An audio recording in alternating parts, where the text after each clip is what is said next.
Assalamualaikum warahmatullahi wabarakatuh.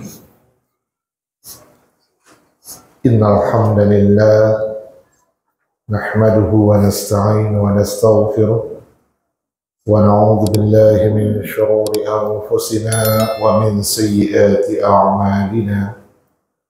Man yahdihillahu yashrah sadrahu lil Islam wa man yurid an yudhillahu yaj'al sadrahu dayiqan haraja ka'annama yas'adu fis sama'.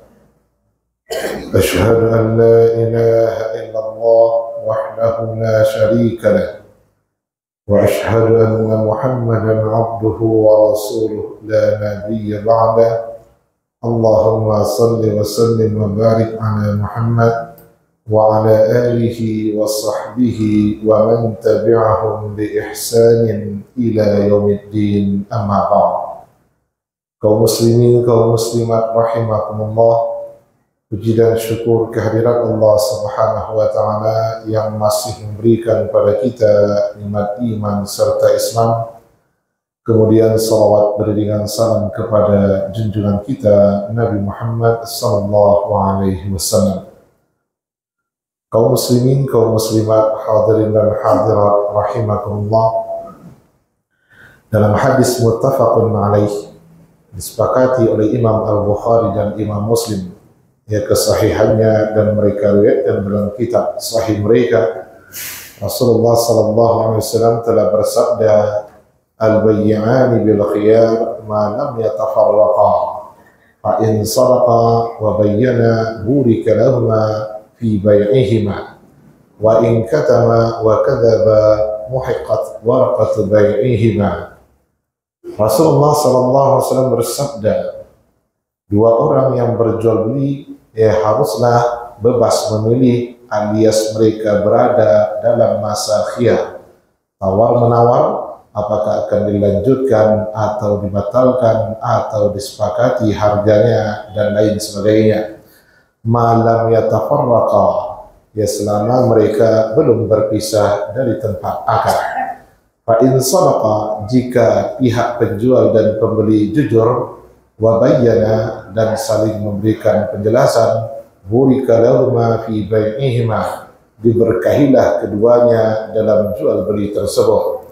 Wa in katama, tapi kalau saling menyembunyikan, wa kadzaba, dan berdusta atau berbohong, muhiqqat barakatu bai'ihima, dihilangkan atau Allah hapus berkah jual beli mereka berdua.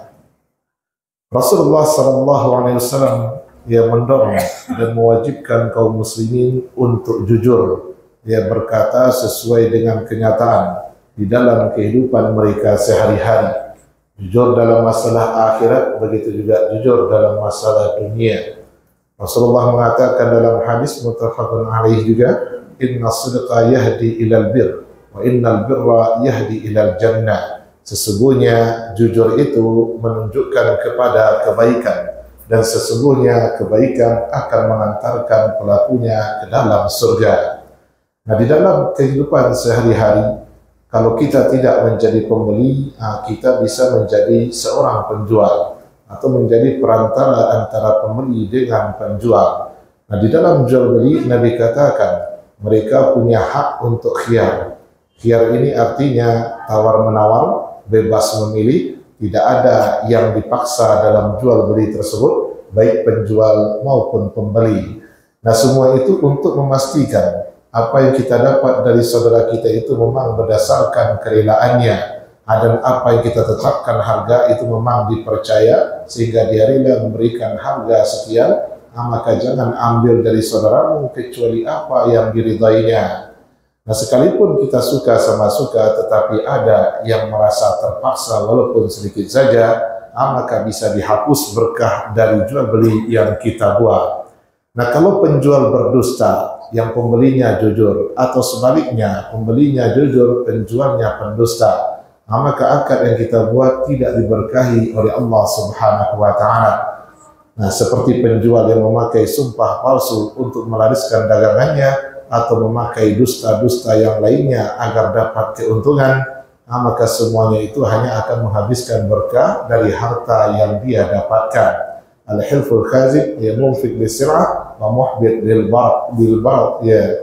barakah. Sesungguhnya sumpah palsu melariskan dagangan tetapi menghapus keberkahan dari jual belinya. Kalau hasil jual beli kita itu hilang berkahnya, maka yang akan muncul dari harta tersebut bukan kebaikan. Yang akan dimunculkannya adalah penyebab kita dibinasakan oleh Allah Subhanahu wa taala. Nah, kalau tidak ingin mendapatkan hal tersebut, maka ketika berjual beli, jujurlah baik penjual maupun pembeli, kemudian bebaskan pembeli, jangan dipaksa, jangan merasa terpaksa sehingga jatuh kepada al-bai'ul muttar, jual beli karena terpaksa. Karena kita satu-satunya orang yang menjual produk tersebut, kita mainkan harga, monopoli namanya, hanya karena kebutuhan terhadap apa yang kita jual, dan kita tidak punya pesaing karena memang kita yang menguasainya. Dengan seenak hati kita menetapkan harga, dan harga itu sebenarnya orang keberatan, namun rasa keberatan itu harus mereka telan karena mereka butuh produk yang kita jual dan kita satu-satunya yang menjualnya. Harga yang kita patok itu tingginya semata-mata karena kita yang jual, yang lain tidak ada. Nah, hal ini menyulitkan kaum muslimin yang butuh dengan produk yang kita jual.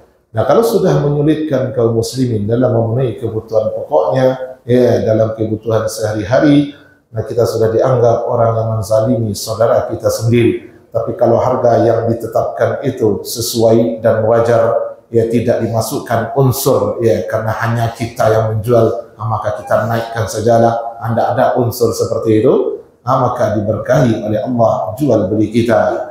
Begitu juga pembeli yang berusaha untuk menjatuhkan harga. Kalau bisa penjual tidak dapat keuntungan sama sekali, padahal penjual sudah susah payah mengumpulkan produk yang kita butuhkan, lalu dia datangkan ke daerah kita. Kita tidak perlu beli jauh-jauh, kita tidak perlu melakukan safar, cukup kita datang ke pasar, para penjual sudah menolong kita untuk menyediakan kebutuhan-kebutuhan sehari-hari. Nah, tinggal kita membelinya. Mereka sudah susah payah melakukan perjalanan untuk membeli produk, dan mereka juga menempuh berbagai macam risiko untuk mendapatkan produk. Kemudian mereka menjual dengan harga yang wajar, tidak berlebihan, dan tidak ada unsur mencurangi, tidak ada unsur memaksa. Kita tetap memaksa untuk menekan harga supaya orang tersebut kita merasa dia tetap dapat keuntungan, kenyataan dia tidak dapat keuntungan dari jual belinya.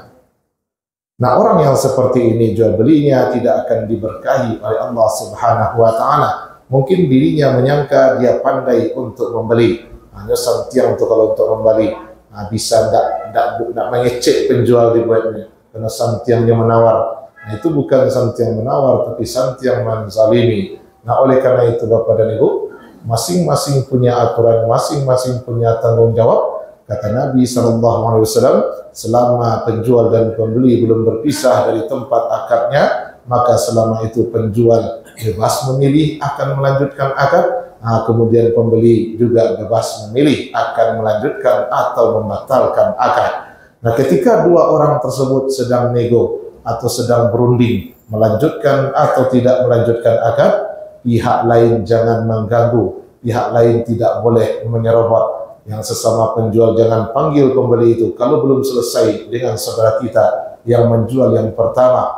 Kalau dia sudah berpisah, nampaknya mereka membatalkan akad, tidak dilanjutkan, baru kita memanggilnya. Siapa yang menyerobot ketika penjual dan pembeli sedang tawar-menawar, maka orang tersebut dianggap menjual di atas penjualan saudaranya. Dan itu dosa di sisi Allah karena menyakiti penjual yang pertama. Begitu juga membeli di atas pembelian saudaranya. Saudaranya sedang menawar, tiba-tiba dia menyerobot, dia tawarkan harga yang sangat tinggi sehingga susah ditolak oleh si penjual, sementara ada pembeli yang telah dahulu menawarnya. Maka ini pembeli-pembeli yang berdosa, menyakiti pembeli yang pertama. Lihat apakah pembeli yang pertama itu lanjut atau tidak. Kalau mereka sudah selesai akad, baru kita datang untuk menawar. Ini tentu kalau barangnya cuma satu saja. Kalau barangnya banyak, ya untuk apa pula kita seperti itu. Nah, itulah Bapak dan Ibu, jangan sampai menjadi orang yang berdosa ketika kita berjual beli. Kalau setiap hari kita berkegiatan di pasar, lalu setiap hari pula kita berdusta, setiap saat ada akad, ya tidak ada perintah Allah yang kita indahkan, yang masing-masing menyembunyikan hal yang sebenarnya. Bagi piti tidak ada pada lado, bagi piti balik tidak ada pada sembuh, piti ketik tidak ada sebenarnya banyak.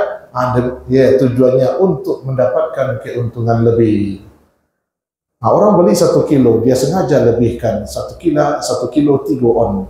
Tidak bisa dong, kelebihan selabu. Orang tidak butuh kelebihan itu. Orang butuh cuma 1 kilo. Karena orang merasa malu berdebat. Ya, sagan doa, ya segitu mah, tidak ditambah. Awak menyangka awak menggalih satu tiang tu. Orang awak pasu atau orang awak buat membeli sesuatu di luar kebutuhannya. Itu bukan pintar namanya. Itu namanya menyulitkan orang, yang menyulit manusia. Keuntungan yang kita dapat tidak diberkahi. Jujurlah, sehingga orang aman belanja di pasar. Kalau tidak, orang jual beli online sebenarnya. Ya. Kalau tidak berubah, isi pasar itu menduto, ya, makbuk, ya, segala macam. Ancak jual beli online lagi, langang pasar, tutui kada itu saja. Tapi kalau kita buat masyarakat itu nyaman, merasa tidak dizalimi, merasa tidak ditipu, maka ketika itu mereka akan betah untuk berbelanja, ya demi aman mutu kebutuhan pokok mereka sehari-hari, dan mereka pun memberikan keuntungan kepada si penjual dengan ridhanya, dan kita dapat harta saudara kita dengan jalan yang diridhai oleh Allah Subhanahu wa taala. Itulah harta yang halal untuk kita manfaatkan. Mudah-mudahan bermanfaat. Astagfirullahaladzim. Wassalamualaikum warahmatullahi wabarakatuh.